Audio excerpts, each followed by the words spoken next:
d'une certaine manière, nous accordons un sursis à ce gouvernement sur 3 éléments. Le premier, c'est en effet le budget de l'écologie qui doit être révisé. Il ne peut pas rester en l'état. Le second, ce sera le test des investissements d'avenir, à savoir si on donnera la priorité à tout ce qui est inscrit dans le développement durable et l'efficacité énergétique et contre le tout autoroutier et le tout routier. Et le troisième test, ce sera celui de la transition énergétique.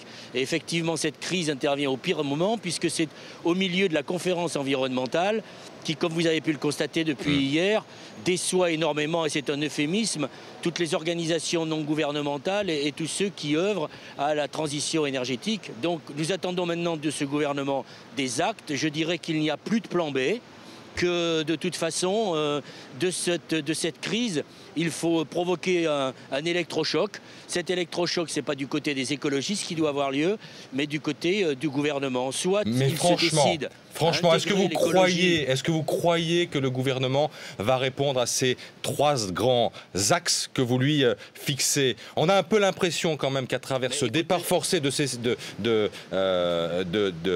Delphine Batho, que le ministère de l'écologie finalement n'a pas de poids.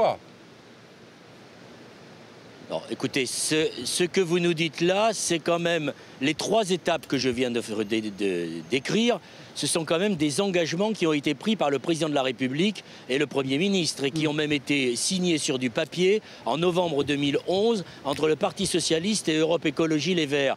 Donc soit on est face à des hommes et à des responsables politiques qui ne tiennent pas leurs engagements et qui se sont servis de l'écologie comme un levier pour gagner une élection et après s'empresser de la mettre aux oubliettes, soit nous avons en face de nous des gens responsables qui veulent lutter à la fois contre le réchauffement climatique et en même temps créer des emplois.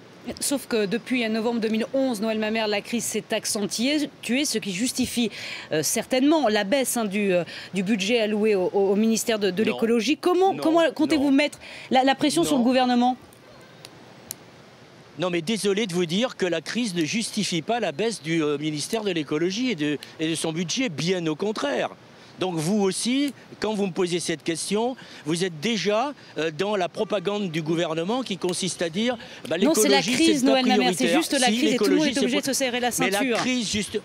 Mais excusez-moi de vous dire que la réponse à la crise, comme l'ont montré les Allemands et comme l'ont montré d'autres pays, elle passe par l'investissement massif dans l'écologie et dans les emplois liés à l'écologie. En Allemagne, on a créé en 10 ans, plus de 500 000 emplois. Donc la preuve, elle est déjà apportée par d'autres pays. Donc l'écologie ne peut pas être considérée comme subalterne ou secondaire, elle doit être au cœur des politiques publiques. Donc si le gouvernement ne révise pas sa position sur ce sujet, s'il n'y a rien, si on ne bouge pas sur le budget du ministère de l'écologie, si la transition énergétique, ce ne sont que des leurres, alors oui, il faudra partir du gouvernement. Je vous le dis, aujourd'hui, il n'y a pas de plan B.